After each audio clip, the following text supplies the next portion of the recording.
Bueno, hoy estoy aquí con Moisés Duarte. Moisés, ¿qué tal? Bienvenido. Oye, qué gusto estar aquí. Bueno, igual alguno no te conoce y a mí me gustaría presentarte, pero antes de presentar un poquito tu parte profesional, explicar cómo nos hemos conocido. Al final tú y yo nos hemos ido viendo en diferentes eventos, sobre todo en Estados Unidos. Hemos llegado a compartir casa, etcétera, ¿no? Y yo creo que desde la distancia nos hemos ido conociendo y viéndonos más allá de la parte profesional. Ah, qué bonito, ¿no? Estos encuentros que se producen en los negocios, pero al final son encuentros humanos, ¿no? A mí siempre me ha encantado tu manera de pensar, tu manera de ver la vida, de ver el mundo y creo que eso lo transmites también a nivel profesional. Entonces, gracias por aceptar esta invitación a la entrevista. Y si te parece, preséntate un poquito a nivel profesional. Tú llevas muchos años, has trabajado con grandes referentes en Estados Unidos, con, yo diría, todos los referentes o casi todos en el mundo hispano, y has sido un poquito como yo, de alguna manera, ese hombre en la sombra, ¿no? Detrás de tantas cosas y a veces poco visible, pero ¿con quién has trabajado? Brendan Burchard, hazme un poquito el listado de tus grandes referentes. Ya, pues cuando estaba en la agencia de San Diego, me tocó pues, gestionar la publicidad de estas personas del mercado americano, ¿no? De Brendan Burchard, de Russell Brunson, Shailene Johnson, John Ashraf, bueno, la lista era un montón. Algunos los podíamos mencionar y otros, pues, era como que por acuerdo confidencial, ya sabes, ¿no? No podríamos, pero que la lista era enorme y muchas personas de esa misma talla, ¿no? Qué bueno. Y después has montado tu propia agencia, ¿no? O sea, trabajaste, digamos, en un equipo en Estados Unidos, pero después has montado tu propia agencia y es como un poco una boutique, ¿no? Es como hacéis joyas en el terreno de la publicidad digital. Explícame cómo funciona, cuál es la realidad, cuántas personas sois, cómo trabajáis. Sí, claro, a mí me ofrecieron, pues estaba yo dirigiendo esa área y me ofrecieron quedarme como, vamos, director del área de publicidad y marketing en donde estaba, pero yo quería esa agencia, aunque la amo y seguimos como intercambiando con este amigo de la agencia, ¿no? Con mi ex jefe, cada mes best practices entre agencias. Pues yo al final quería traer esto al mercado latino, al mercado hispano, al mercado español, ¿no? Pues, vamos, al mercado hispano más que nada. Y sí, monté esta agencia. ¿Cuántos somos? Hoy somos 25, ¿vale? Somos 25, es una locura. Por lo menos para mí, ¿no? Me parece. Es increíble, ¿eh? Cómo evolucionan los negocios online, cómo se está convirtiendo de verdad en una industria con diferentes profesiones, diferentes empresarios y cómo de alguna forma personas pues como tú que igual no estudiaste empresariales, ¿no? O sea, no estudiaste cómo dirigir una empresa y de repente te encuentras ahí dirigiendo a 25 personas con todos los problemas que esto conlleva, ¿no? Un poquito, ¿cuál es tu experiencia interna? ¿Qué problemas te encuentras en el día a día a través de esta gestión, ¿no? A nivel empresarial. Pues la verdad que ese salto cuántico yo creo que fue en el último año y medio, cuando me di cuenta que necesitaba aprender a crear equipo, aprender a dirigir, aprender a delegar y aprender a formar bien a las personas o bien a contratar a las adecuadas. Y fue un camino bastante largo, bastante complicado, pero bien valió la pena, porque de otro modo estás limitado a lo que tú puedes hacer y nada, el reto más grande yo creo es asegurarme como director, digamos, de la compañía de que las personas adecuadas son las que están ahí, o sea, que son las personas adecuadas, que están como en la silla adecuada dentro de la empresa. Um, Y bueno, conforme vamos creciendo, ir creando roles nuevos, ir investigando esos roles nuevos y se vuelve más difícil gestionar, porque quieras o no, conforme más crece, bueno, ¿qué te digo a ti? Es así, ¿no? Al final parece como que cuando estás en una etapa, parece que en la siguiente etapa está todo solucionado, ¿no? O sea, ahora tengo estos problemas y solo me falta lo siguiente y ahí estará solucionado, ¿no? Eso, por ejemplo, cuando empiezas, no vendes, no sabes qué vender, es cuando ya sepa qué vender y empieza a vender, estará solucionado. Luego, cuando empiezas a vender, es como, necesito equipo, porque aquí tengo un problema, que estoy solo. Cuando tenga equipo, estará solucionado. Cuando tienes un pequeño equipo que te apoya, es como, ¿y ahora cómo lo gestiono? ¿Cómo hago para que estas personas de verdad funcionen? Y cuando consigues que ese pequeño equipo empiece a funcionar, luego es como, ya, pero eso se queda pequeño, necesito alguien que dirija mi empresa o mandos intermedios. Y parece que cada etapa abre una nueva etapa de aprendizaje y creo yo, en mi experiencia, a ver cuál es la tuya, que en la siguiente es un poco más difícil. Es como si eso de la zona de confort, ¿no? Se tuviera que expandir y tenemos que llegar a adquirir nuevas habilidades, a nuevas maneras de pensar, a encontrar personas más buenas, que sean de un nivel más alto, involucrarnos en costes también más altos como empresarios, gestionar clientes más complejos. ¿Esta es también tu experiencia como en la evolución o se hace cada vez más simple? No, yo creo que, vamos, yo creo que el desafío finalmente es uno de los motivadores más grandes que tenemos, ¿no? Entonces, es verdad que a lo mejor podría quedarme en una zona de confort súper tranquilo y feliz, pero esta parte de aprender nuevas habilidades y expandir y arriesgar un poco en pro de poder aprender algo nuevo, esa parte del desafío a mí me alimenta, por lo menos, ¿no? Entonces, muchas veces he estado dispuesto a dar un siguiente paso que a lo mejor implica mucho riesgo o implica más trabajo, más esfuerzo, más complejidad, sabiendo que aún si todo no funciona, habré salido con más aprendizaje y capaz de volver a empezar desde cero con muchas mejores herramientas, Qué ¿no? bueno. Y tú en este camino de aprender, vaya, nos hemos cruzado ya no sé en cuántos masterminds, ¿no? Hemos estado con Jeff Walker, Jay Abraham, después tú también has entrado en Genius. ¿Cómo es cómo ves tu proceso de aprendizaje, de formación, de aportar en grupos de mastermind, recibir en grupos de mastermind? ¿Qué importancia tiene para ti, para tu negocio? Bueno, brutal, porque lo digo así de simple, brutal. Porque por lo menos en mi caso, mi agencia de publicidad ofrece, vamos mucho más allá de la publi y tratamos tratamos de dar como pepitas de oro de todo el embudo, no nada más de la publicidad. Tratamos de considerar la globalidad, un approach, una postura integral, digamos. Y para hacer eso, pues necesitamos estar al pie del cañón y saber qué es lo que cómo se está moviendo el mercado, que se mueve rapidísimo, entender el contexto global, no nada más de la publi, sino del marketing, del modelo de negocios, de una suite de productos, de un ecosistema de mercado digital, de posicionamiento. Es decir, hay todas estas cosas y para mí que me encanta la consultoría y que yo digo que vendo publicidad pero doy consultoría disfrazada, por decirlo de alguna manera, pues me encanta ayudar a mis clientes y los masterminds han sido no solo una manera de ayudarme, sino una manera de estar súper nutrido para poder ayudar a mis clientes a despegar, básicamente. Qué bueno.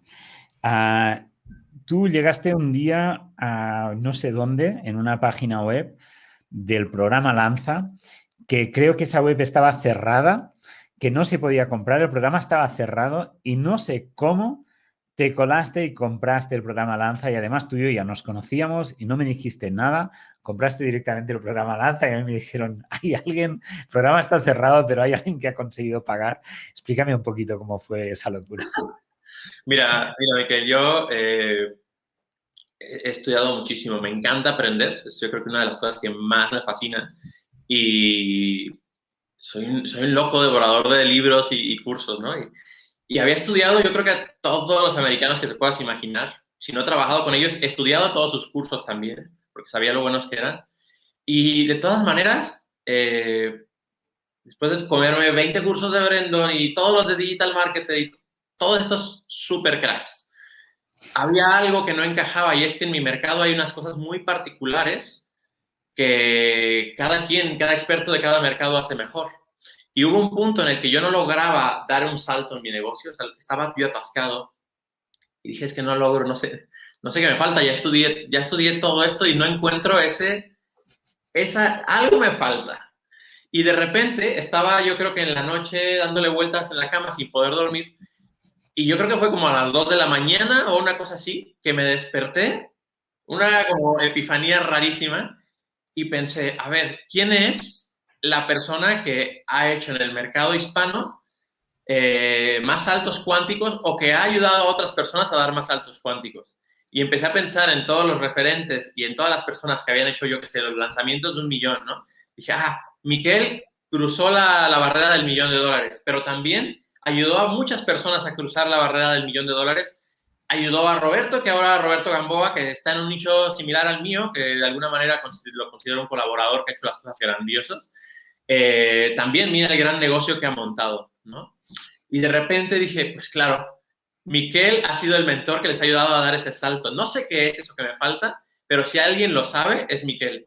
Y abrí mi computadora, casi sin cargarla, saqué la tarjeta de crédito, me metí, descubrí que tenías Lanza, Foco, Genius, vi así rapidito el currículum, casi ni lo leí, y dije, es que, ¿qué me tengo que pensar? Compré Lanza, y yo creo que en menos de 48 horas ya te había comprado Lanza, Foco, Genius, no sé, apliqué a Genius, me aceptaron y yo creo que en el lapso de 15 días tuvimos tú y yo una llamada y ahí obtuve ese insight que tanto había estado buscando y que en meses no había logrado conseguir, ¿no? Que en mi caso fue posicionamiento. Tu manera de entender el mercado y el posicionamiento para mí es brutal. Qué bueno, qué locura cuando vi cuando entrabas y cuando después hablamos y me contaste todo eso, una locura. ¿Y cuál ha sido como tu experiencia con el método Lanza que hablamos y después sobre todo en Genius, ¿no? Que tú, bueno, pasaste por Lanza, creo que lo estudiaste, pero sobre todo estás dentro del grupo de Genius y yo sé que tú has estado y estás en bastantes grupos de Mastermind, ¿no? Y yo siempre comento, ¿no? Que la experiencia en Genius es como muy especial, pero ya sabes, Moisés, que más que explicar cosas súper bonitas, me gustaría que contaras la realidad, lo que es tu experiencia y tu vivencia en este sentido, ¿no? Vale, pues es que de cualquier modo no tengo prácticamente cosas buenas, puras cosas buenas que decir. Lanza a mí me parece, y se lo dije, se lo decía yo a mi novia el otro día, el día siguiente que lo compré, es que Lanza me parece el mejor programa de marketing hoy día en el mercado. ¿Por qué? Porque después de haber estudiado todos estos americanos, había alguna estrategia muy potente de un curso, de 1000 cosas que enseñaban una cosa buenísima. De este otro curso, otra cosa buenísima. Y cuando entré a Lanza, era como que me di cuenta, yo sin preguntarte nada, que tú habías estudiado también todo eso y que habías ido destilando todas esas pepitas de oro y de alguna manera las habías reacomodado de un modo que hicieran sentido. O sea que para mí Lanza es como haber tomado lo mejor de todos esos programas, de los mejores referentes de otros mercados y los hubieras estructurado de una manera secuencial. Solo lo mejor y bien ordenado. Y yo tenía toda esta información en mi cabeza, pero ver Lanza era como si a mí me hubieran ahorrado el trabajo de sintetizar esos 10 años de conocimiento o lo que fuera en un curso súper ordenado, ¿no? Primero tienes que llegar a tu producto mínimo viable, luego tienes que validarlo con el mercado, luego escálalo y luego aprende a liderar. O sea, todo esto iba de una manera tan organizada. ¿Y cómo crear equipo? Pues, yo qué sé, había estudiado algunos de crear equipo y ahí tenías como pum, pum, pum, lo mejor de cada uno, ¿no? Al final es eso, ¿eh? Yo creo que estamos en una época, la época contemporánea, en que al final lo que hacemos es inspirarnos en otras personas, reconstruir, crear. Eso yo creo que es algo súper importante, ¿no? Hay muchas cosas que ya se han trabajado, que hay personas que han ido al máximo en un aspecto, en otro, y un poco mi manera de trabajar estas cosas es esto, intentar juntarlas, buscar la simplicidad y sobre todo hacerlo accionable, que la persona lo pueda llevar a término, ¿no? Que hacerlo fácil para que eso se pueda llevar a la acción. Y explícame un poquito, cuando tú has aplicado, tú has abierto, ¿no? Ahora una academia de media buyers. Explícame un poquito sobre este proyecto y creaste también un primer grupo beta, lanzaste con una cosa muy simple, con una comunicación, un email o un vídeo, no me acuerdo. ¿Cómo ha sido tu experiencia de arrancar este proyecto desde cero, creando ese grupo beta? ¿Qué dificultades has encontrado? ¿Cómo las has superado? Ujú. Vale, pues digamos que al ser el hombre en las sombras, pues siempre gestioné la publicidad y vi muchas promos de marketing, pero verlas y hacerlas es otra cosa. Entonces, mi desafío más grande fue de verdad animarme a dar el paso de sacar una formación y dejar ese síndrome del impostor que todos de alguna manera tenemos dentro, porque dije, a ver, Moy, ya basta. ¿Cuándo va a hacer suficientes cursos, lanzamientos? O sea, siempre contándome esta historia de una vez que haga un lanzamiento más o una vez que ayude a tantas personas más, me voy a sentir listo para entonces. Y era como, esto no tiene ningún sentido. He dejado pasar años sin tomar acción.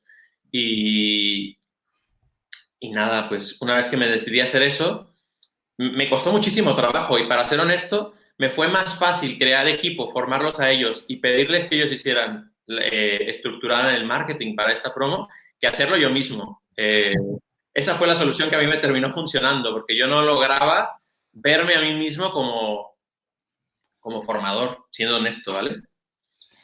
Yo recuerdo cuando en el grupo Genius, ¿no? Compartiste un poquito lo que habías preparado y que era brutal ver de alguna manera toda la potencia que tú tienes, esa cosa que tú has ayudado a grandes referentes que yo creo que nadie, después te preguntaré un poquito sobre eso, ¿no? Porque nadie en el mercado hispano ha estado detrás de todas estas personas que tienen tantísima experiencia, ¿no? Pues Moisés, me gustaría preguntarte por esa experiencia que has tenido tú, ¿no? Con los grandes referentes en Estados Unidos, llevándoles la publicidad, pero también trabajando con sus equipos. ¿Cómo es el mundo de los negocios online en Estados Unidos entre bambalinas y por detrás, digamos? ¿Qué experiencia hay? ¿Qué cambios de mentalidad ves entre aquí en el mundo hispano ahí? ¿Cómo trabajan? ¿Cómo sería eso? Mira, el cambio más grande que yo vi, bueno, tienen, no sé, dos, tres tips de mentalidad, ¿no? Pero el primero es que hacen muchísimo testing. Ellos hacen muchísimo testing. Entonces, no sé, yo en el mercado latino de repente vemos en el mercado hispano, pum, sale una oferta y, no funcionó. O, sí funcionó. Bueno, acá de repente poníamos una oferta y queríamos poner el upsell después, la venta esa que le sigue una vez que te compran, y probábamos 20 upsells diferentes, ¿no? A ver cuál funcionaba mejor en el lapso de un mes, ¿no?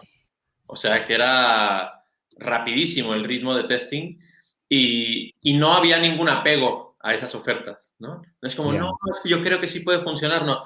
Una membresía de un pago que no funciona, bueno, que 3 pagos, bueno, que si no, entonces otra cosa. O sea, había mucho desapego y una mentalidad más como de prueba y error, porque mientras más rápido pruebe, más rápido falle, más rápido llego a lo que sí va a funcionar, ¿no? Eso era una. La otra, que yo creo que es la más grande de todas, es que había mucho pensamiento a largo plazo. Entonces, en el mercado hispano, en Latinoamérica, por ejemplo, que es como más emergente, pues vemos muchos negocios que crean un programa y son rentables y qué bien y ojalá este programa me haga rentable el resto de mi vida. En el mercado español, pues es un mercado que ya está consolidándose y, por lo menos desde mi punto de vista, súper fuerte, ha avanzado mucho y ya empiezan a tener como un par de productos más. Pero en el mercado americano, que nos lleva algunos años, tú ves y todos tienen suites de productos, los grandes tienen suites de productos muy grandes, ¿no? Te estoy hablando secuencias de ofertas que pueden llegar a durar 2 años, ¿no? Yeah. ¿Esto qué significa? Significa que la mentalidad aquí, a lo mejor ahora es querer hacer dinero en esa primera venta y la mentalidad allá es un poco más como las grandes cadenas multinacionales y todo esto. Vamos a ver si en 90 días recuperamos la inversión y si recuperamos la inversión, genial. Esa es la planificación, ¿no? Ya, si se hace en 90 días, genial, ¿no? Y aquí a veces es como se tiene que multiplicar por 3 instantáneamente y si no es que no va bien, ¿no? Qué Exacto. bueno, qué bueno. Y a nivel de tu trabajo, ¿has trabajado directamente con Brendan, con Russell o trabajabas más con su equipo? ¿Cuál es la cultura interna a nivel de equipo? Ya. No, mira, yo estaba, en la agencia donde yo estaba eran dos socios y la agencia se llamaba Adobe Digital Media y eran dos socios y yo trabajaba directamente con ellos, ¿no? Uno de ellos era más como la cara, entonces no trabajaba tanto con él porque él iba justamente a buscar estos clientes y el otro dirigía como toda la operativa, ¿no? Era como CEO y COO, digamos, el director y el operativo, ¿no? El que ejecutaba. Um, yo trabajaba de la mano con ese COO, con ese COO, y, y de repente en algunas llamadas estábamos con los clientes y en otras llamadas eran ellos los que hacían como la intermediación, ¿no? O sea, yo directamente con ellos, así como tal, no me tocó tratar. Lo que sí es que me tocó, pues, gestionar todas las campañas, ¿no? Para muchos de ellos, la totalidad de ellas, lanzamientos, webinars, evergreens, y nos tocó ayudar a muchos de ellos a dar el salto de 7 cifras a 8, de 8 a 9, evergreens de 8 cifras, son unas locuras bárbaras, ¿no? Y nos tocó ver de todo. Había gente que era mucho más conservadora y había gente súper experimental. Había una cliente, yo me acuerdo, que abría carrito a tráfico frío. Algo que a lo mejor para los que estamos súper metidos en lanzamientos es como algo rarísimo, pero es como abrir carrito se abre y a tráfico frío. No a gente que ha venido en el lanzamiento siguiéndonos, sino ¡fum! Como gángster, a todo el mundo. Y era muy interesante ver esa variedad de personalidades. Experimentos, supongo, de éxito y experimentos fallidos, ¿no? ¿Cómo se gestiona el error en esa cultura? Digamos, el fallo. Porque a veces aquí yo veo, por ejemplo, a nivel de currículums, ¿no? Cuando alguien busca un trabajo en España o creo que en Latinoamérica es un poco lo mismo, se presentan los éxitos, lo que has hecho bien, los trabajos buenos, ¿no? Pero en Estados Unidos se presentan también los fracasos, porque detrás de esos fracasos hay aprendizajes. ¿Viste una manera diferente de gestionar lo que es el error, el problema, el fallo o no? ¿O lo gestionamos igual? Sí, yo me di cuenta que los grandes jugadores del mercado americano fallan muchísimo, muchísimo, y tratan de hacerlo, digamos, tras bambalinas. O sea, esos fallos intentan no publicarlos porque querrían hacerlo, ¿no? Pero fallan muchísimo y todos los días y casi que fallan sistemáticamente. Entonces, están súper desapegados. Hacen experimento, falla. Yo veía a muchos de ellos hacer promo, falla. En chiquito, ¿no? Pero fallando. Encontraban algo y ahora sí, ¡fum! Y eso es lo que de verdad llegaba a la luz pública, pero detrás había 10, 20 fallos. No son diferentes en ese sentido a uno como emprendedor. O sea, que es como aceptar los errores, ir muy rápido en ellos para llegar cuanto antes a algo que de verdad funciona y ahí escalar, ¿no? De alguna manera. Sí, así como, hola, hola Miquel, ¿cómo estás? Un mensaje normal. Yo recibía, o nuestro equipo recibía un mensaje de, bueno, esta oferta no funcionó. Hoy grabo otra, más o menos así, a ver si esta funciona. Pum. Qué Así de bueno. simple, ¿no? Así, pam, pam, pam. Muy bien, la rapidez, ¿no?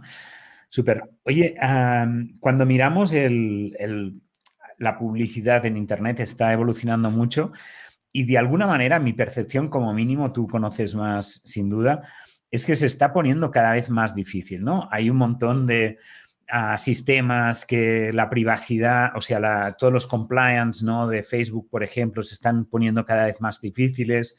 Hay todo el tema de las cookies, el tema del iOS 14, ¿no? Que hemos hablado.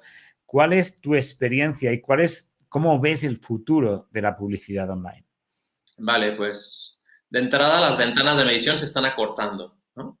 Quiere decir que si alguien nos compraba 14 días después de ver nuestro anuncio, nuestra oferta, antes podíamos medirlo con más facilidad, ahora se vuelve más difícil. Menos de 7 días es muy difícil. Perdón, más de 7 días es muy difícil. Entonces, de entrada, va a ser mucho más sencillo hacer publicidad a compromisos pequeños, o sea, meter a la gente a tu negocio con un compromiso pequeño, por ejemplo, dejarte su correo, ¿no? A cambio de un lead magnet, a cambio de un regalo, ofertas pequeñas que no necesiten más de 7 días para tomar la decisión, o sea, cosas de menos de $500. Todos esos programas high ticket se van a seguir vendiendo muy bien, pero a lo mejor no tanto en el frente como en el backend, digamos, en el trasfondo del negocio, ¿no? Entonces, se va a volver más importante que nunca construir un trasfondo potente, porque en esa primera etapa va a ser muy difícil generar altos rendimientos. Por lo menos es lo que he estado viendo yo y que estoy en contacto con mi amigo de esa agencia que sigue trabajando directamente, por ejemplo, con Brandon, ¿no? Y que intercambiamos insights. Él lo mismo ha visto con otros en todas las campañas que gestionan. Ellos gastan 1 o 2 millones de dólares mensuales sistemáticamente por cliente, más o menos, ¿no? O sea que... De inversión hablas. ¿Mande? De inversión. Hablas de inversión. De inversión. O sea, sí. para que los que nos escuchen, inversión de 1 millón o 2 al mes en un negocio a nivel de publicidad. Algo que aquí en España creo que nadie está en ese nivel y que se hace casi impensable ahora mismo. Es brutal. Pues yo creo que es eso. Ciclos, cosas que se puedan medir de forma más corta, compromisos pequeños, para luego monetizar en el trasfondo por email, llamada, WhatsApp, yo qué sé, ¿no? Un poco... Qué bueno. Y a nivel de... también hay un cambio en la manera de comunicar, ¿no? Parece que cada vez más tenemos que comunicar de una manera... O sea, está mucho más controlado el mensaje. Y yo creo que esto es bueno, personalmente. Creo que de alguna manera las plataformas están puliendo un tipo de mensaje agresivo, de promesas súper bestias, que al final son a veces no son reales, ¿no? Y creo que se va a buscar una cosa mucho más transparente, más auténtica. ¿Cuál es tu visión de esa transformación, digamos, de la parte de copy, de la parte de comunicación? ¿Se va a una cosa mucho más suave? ¿Eso está bien, mal? ¿Cuál es tu experiencia en eso? Mira, la ventaja de esto es que aplica para todos. Lo malo sería si solo aplicara a nosotros y otras personas pudieran seguirlo haciendo y entonces estás en una situación como de desventaja. Pero afortunadamente, como esto aplica a todos, pues si nosotros hacemos promesas que cumplen, pues los demás también tendrán que hacerlo y no estaremos en desventaja. Yo creo, soy firme creyente de que los conceptos son más importantes que las palabras con las que los expresas. Entonces, por cómo se desarrolló todo el marketing y los clásicos que escribían copy en los 80s y todo esto, pues aprendimos a escribir copy quizá de alguna manera muy agresiva y está bien. Mucho viene de los productos milagro y todo esto con los que a veces no estamos tan de acuerdo, ¿no? Yo qué sé, habla inglés en 30 segundos. Pues, sí. Crea un negocio instantáneamente que factura 24/7 mañana. O sea, Sí, sí, sí, sí. Sí, es una locura y eso al final yo creo que es una suerte que esto se elimine y se penalice de alguna manera, ¿no? Porque al final crea una sensación de que cualquier cosa se vale y genera una saturación de mensajes que yo creo además que cada vez más el espectador es inteligente y sabe distinguir entre las cosas que de verdad están bien, las cosas que no están bien. Y a pesar de que hay mucho movimiento, que si crítica, que si no sé qué, pero que de alguna manera en estas aguas revueltas y cada vez más difícil, lo que va a pasar y lo que creo que ya está pasando es que se va de alguna manera a ver detrás de cada negocio lo que hay, ¿no? Y ver de verdad las cosas que, ostras, que hay un equipo detrás, que hay unos profesionales que saben, que conocen algo, que están trabajando bien, que cuidan a los alumnos. Y cuando esto no es así, ¿no? Cuando hay una cosa que es un mensaje muy agresivo. Y yo me acuerdo, por ejemplo, en Estados Unidos, justamente en eventos y así, que había en eventos gente que salía ahí, que hacía un speech de venta y que movilizaba a la gente y vendía un montón. Pero después, en ese momento, yo estaba con un amigo, con Ernesto Verdugo, y me decía, con esta venta habrá un montón de devoluciones, porque es una venta como de azúcar, ¿no? De calentar, de tal, y que excita mucho, pero luego no hay sustancia. Y creo que esto es un poquito lo que está pasando, que tenemos que ir cada vez más a una cosa más responsable, a un mensaje más coherente, menos agresivo, a un cuidado súper importante de los clientes, de la transformación de los clientes. Y bueno, pienso que es una evolución muy positiva y que las plataformas de publicidad también tengan en cuenta esto. A mí me parece súper sano para el sector. Un sector que evoluciona, que está cada vez más, no sé, más coherente, más responsable y menos agresivo, ¿no? Que al final tratar a las personas mejor, creo que es súper importante. Sí, yo creo que es parte de hacer las cosas de manera profesional.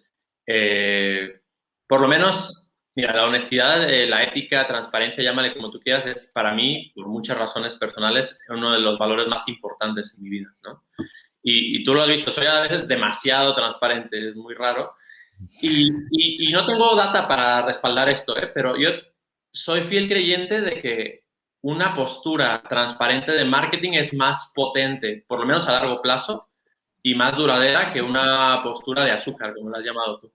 Porque hay Sí, menos devoluciones, porque no es hazlo todo tú, que ahuyenta a todos, ni yo lo voy a hacer todo por ti, que es mentira, sino es mira, yo he puesto todos los mejores sistemas, mi aprendizaje, mi experiencia, esfuerzo, recursos, tiempo y dinero en esto, y si tú quieres y tú pones de tu parte, podemos hacer un equipo grandioso para llegar a donde tú quieres ir, juntos. Pero es un nosotros, que a veces lo tratamos de esconder. No, no, no, tú no hagas nada y esto solito te va a transformar, inserta el chip, cambia, ya vas a hablar, no sé qué vas a poder hacer. Esto no es así. Si tratamos, si eres transparente, yo creo que la gente, sobre todo en un entorno donde todo el mundo trata de hacer promesas de azúcar, la gente lo va a agradecer, ¿no? sí, sí, sin duda. Moisés, para terminar, me gustaría compartir, digamos, o dialogar un momentito sobre un aspecto que sé que a ti personalmente te importa muchísimo y a mí también, y que además conectamos en este sentido, ¿no? Que es el equilibrio entre lo profesional y lo personal. Y me gustaría preguntarte sobre tu experiencia, que tuviste una experiencia fuerte que te llevó a una comprensión, ¿sí? A través de una situación de salud y tal. ¿Cómo fue esta experiencia? ¿Cuáles fueron los aprendizajes? ¿Y qué terreno estás ganando en esta búsqueda de equilibrio entre lo profesional y lo personal, que no siempre es tan fácil, ¿no? Sin duda, pero ¿cómo va este camino en tu parte? Vale. Yo creo que ese es el desafío más grande que enfrento en mi negocio todos los días. Y no dudo que sea el de muchos.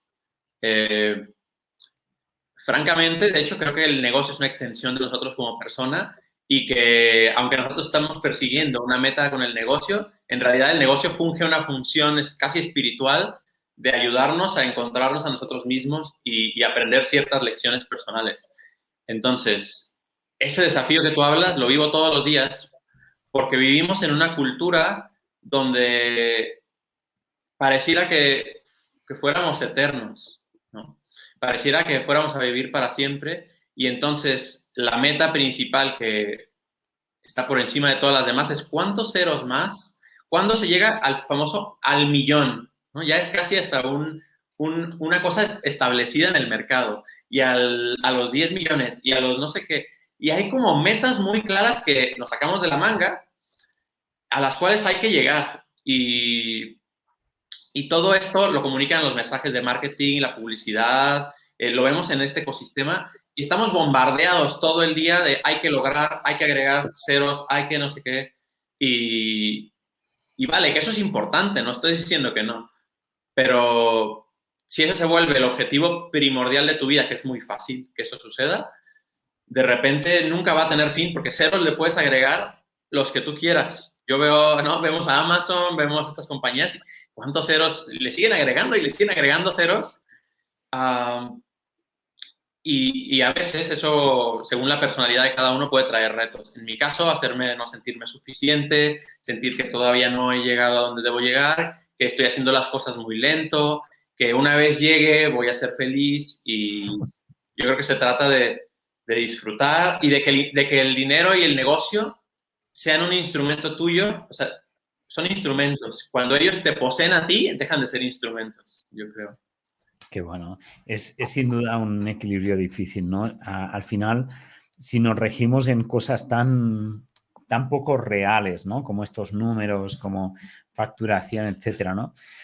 Al final lo que tenemos, nuestra vida está compuesta de tiempo, de momentos, y los números más menos ceros no cambian eso, ¿no? Y la felicidad se puede encontrar en cualquier nivel, y a veces es esa huida hacia adelante, ¿no? Si no se cuida eso, yo creo que es el emprendedor, el empresario se pierde totalmente. Yo la verdad es que últimamente estoy cuidando esto más que nunca, haciendo un montón de deporte, tomándome, Olga me lo dice, ¿no? A ella le está costando, está como intentando de seguir, pero estoy mirando de cuidarme mucho porque es verdad que si no el negocio te absorbe en una vorágine que no tiene sentido, y que al final yo creo que estos números externos al final son un reflejo del intercambio que has conseguido generar con el negocio.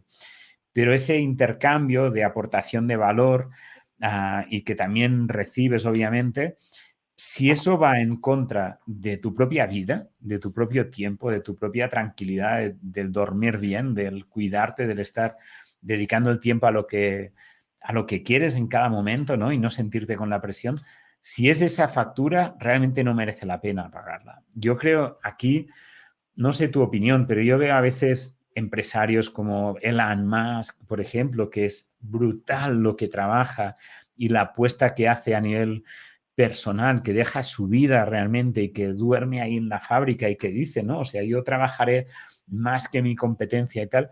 Yo ahí no conecto con ese mensaje, no sé tú. Yo creo que eso no es el propósito de la vida, y que el propósito de la vida, en mi caso como mínimo, cada uno tiene que buscarlo, ¿no? Pero es una cuestión de equilibrio entre diferentes fuerzas, y hay una que sí, que es la profesional, ¿no? Lo que aportas al mundo, lo que yo disfruto muchísimo del trabajo, ¿no? Pero si eso va a costa de la salud, de las relaciones, de tu propio tiempo, de tu tiempo de meditar o de hacer deporte o de pasear por la montaña, para mí me parece que pasaría, que llegaríamos el día frente a la muerte y dirías, ¿qué he estado haciendo? He estado trabajando toda la vida. ¿Dónde está mi vida? ¿No? Y sería una pena muy, muy grande. Entonces, creo que al final no has contado, ¿eh? No te creas Lo, que... lo, Cuidado, ¿eh? No has contado tu experiencia personal en eso, que yo creo que esa experiencia es importante, y te voy a preguntar nuevamente, ¿no? Porque al final parece que la gran maestra en la vida es la muerte. Y cuando estamos frente a la muerte es cuando aprendemos ahí claramente lo que es importante en la vida, ¿no? Y tú viviste ese momento frente a la muerte de alguna manera. voy a soltar un rollo lo más rápido posible, porque en esto sí que es un tema que me fascina. Brendon Burchard se accidentó en carro, descubrió que cuando iba a morir se iba a preguntar a sí mismo, viví mi vida y no la de otros, amé al máximo, hice una diferencia, y entonces trata de vivir todos los días acorde a eso. Esa fue su maestra, ¿no? En mi caso también me ha tocado estar frente a la muerte unas 3, 4 veces. Me explotó el apéndice, casi me cayó una pipa encima, ya no recuerdo, tuve un accidente de carro súper aparatoso, súper, que de milagro sobreviví, no sé cómo, intacto. Y luego tuve este episodio donde el 2020, este año que acaba de pasar, 3 meses, todo el primer trimestre estuve en cama, estuve incapacitado por completo, con un tema neurológico que resultó ser entre neurológico y psicológico, y una genética, un área del cerebro que estaba teniendo problemas, y una genética de ansiedad también. Entonces, eso me hizo tener crisis de angustia, ataques de pánico durante 3 meses, donde sin motivo alguno, ¿no? Uno empieza a temblar y siente que se va a morir, siente que se va a volver loco, y todo este show que pasa cuando atraviesa la ansiedad, que es un tema tan tabú en la sociedad, no hablar de la salud mental. Y yo recuerdo en ese momento todas mis conversaciones de todos los días conmigo mismo en la libreta o con amigos o con mi mamá o lo que fuera, eran de, si ahora vendo todo y intento, si no me puedo levantar más de mi cama con lo que tengo, ¿puedo vivir sin trabajar otra vez? Porque me da miedo, siento que no voy a poder volver a trabajar. Me asusta esta realidad, ¿no? Y ahí fue cuando por primera vez, además de haberme enfrentado a la muerte, me enfrenté a una realidad de, ¿y si quedo incapacitado por un periodo, o ya no, si quedo incapacitado de por vida, ¿no? A veces es la mente, a veces es una situación real, pero en cualquier caso creo que es importante enfrentarnos a esto porque te da unas nuevas gafas para ver la vida. Te da las gafas de qué cosas importan, qué cosas no importan. Yo creo que el negocio nunca me pudo importar menos en esos 3 meses. Y afortunadamente, en ese momento ya tenía un equipo que cuando yo volví, mi negocio estaba casi intacto. Me dijeron, Moy, te entregamos, hicimos lo que pudimos y el negocio estaba casi intacto. Y yo, gracias chicos, de verdad, porque de otro modo no sé cómo lo habría podido hacer. Esa es una de las, por ejemplo, debilidades de hacer las cosas uno solo, ¿no? De quedarse como emprendedor o como freelancer sin crear equipo. Pero volviendo al tema de lo personal, pues en esos 3 meses yo creí que no iba a volver a trabajar. Yo creí que no me iba a volver a sentir bien, jamás. Me estaba tratando de encontrar una manera de aceptar esta vida y conectar con personas que viven así todos los días y tratar de entender, ¿no? Y aceptar. Al final del día, afortunadamente, con tratamientos y cosas, pude regresar a ser quien soy, pero ahora soy más cuidadoso, tengo unas nuevas gafas y he buscado estudiar, casi que me emociona más estudiar esta parte espiritual que aprender más de negocios. Claro. Y soy un devorador de contenido. Te cuento rapidísimo. En este mastermind de Jay Abraham, donde estuvimos un tiempo juntos, más tarde, después que saliste, Jeff Walker vino a darnos una plática de cómo combinaba su estilo de vida con el negocio. Y él para mí es un maestro espiritual, porque fíjate, tiene de compañeros y amigos personales gente que factura 9 cifras y para arriba. Y él tiene un negocio de 7, ahora recientemente de 8 cifras, ¿no? Pero la manera, él contó su viaje y resonó conmigo total. Él me dijo, mira, yo empecé con un desafío de dinero. Está bien, todos necesitamos dinero. Una vez que cubrí ese dinero, porque yo necesitaba cuidar de mis hijos y todo esto, yo dije, bueno, ahora quiero vivir un poco mejor porque he estado trabajando, currando como un loco. Entonces voy a mirar el estilo de vida. Y una vez que creó con su negocio ese estilo de vida, se enfrentó a ese no sé cómo se le llama cuando se divide el camino en dos. Sí, ese cruce de caminos, ¿no? Digamos, o sea, bifurcación. Donde por un lado era, puedo seguir creciendo mi negocio y por el otro lado es, puedo quedarme como estoy y disfrutar de este estilo de vida. Y yo creo que Jeff Walker fue un genio porque él buscó encontrar un equilibrio entre los dos. Él dijo, a ver, ¿cuál es mi propósito en la vida? Y descubrió que su propósito, tras meditar, hacer yoga y todo esto, era el futuro de la humanidad con el emprendedurismo. Cada que yo ayudo a alguien a lanzar su negocio, ese es mi propósito, se está cumpliendo, no sé qué. Entonces, ¿cómo puedo yo seguir amplificando ese propósito? Porque es el siguiente nivel, sin perder lo que ya logré, mi dinero y mi estilo de vida. Y el estilo de vida siendo clave. Entonces, trazó sus no negociables y todas las iniciativas de negocio que le llegaban, que eran millones, las filtraba por esto ayuda a mi propósito, esto pasa a los no negociables, y si no afectaba el estilo de vida y podía amplificar su propósito, entonces, y solo entonces, valía la pena. De otro modo, era un autosabotaje. Y él tenía que hacer un diálogo interno todos los días, como estaba rodeado de oportunidades para agregarle ceros a su negocio, eran irresistibles. Somos los emprendedores, ya sabes, nos llega una oportunidad y es como, brilla, brilla, vamos. Y si no nos ponemos reglas, atacamos todas las oportunidades y nos quemamos. Y entonces él hizo a lo mejor muy pocas iniciativas de negocio a lo largo de su carrera, pero las que hizo fueron clave. Creó un equipo de coaches para crear un programa que no dependía de él, en el que no participaba él, y con eso amplificó su propósito 10 veces. Le tomó años llegar a esa conclusión, pero lo hizo sin sacrificar su estilo de vida. Creó su Mastermind Platinum Plus, donde los estelares son ellos. Y no depende de que él esté todo el tiempo teniendo que aprender del mercado 1 millón de cosas. Por lo tanto, cuida su estilo de vida. Y finalmente, creó las licencias a otros países de fórmula de lanzamiento, donde él tampoco interviene, pero que también multiplican su facturación muchas veces. Y él con estas 3 iniciativas y un estilo de vida que al final del día, nos lo contó, su gasto más caro a lo largo del año son sus guitarras, porque tiene un hobby y tiene 5, tampoco tiene muchas, y un viaje al Gran Cañón de 2 semanas que le cuesta $1,000. Qué bueno. Que al final del día, ¿para qué quieres 10 euros? Bueno, aportar valor y propósito, genial. Pero para mí yo conecto con esto, ¿eh? No todo el mundo conecta. Pero si al final del día sacrificas tu estilo de vida para hacerlo, yo creo que no vale la pena. Qué bueno, Moisés. Pues si te parece, con esto nos quedamos, ¿vale?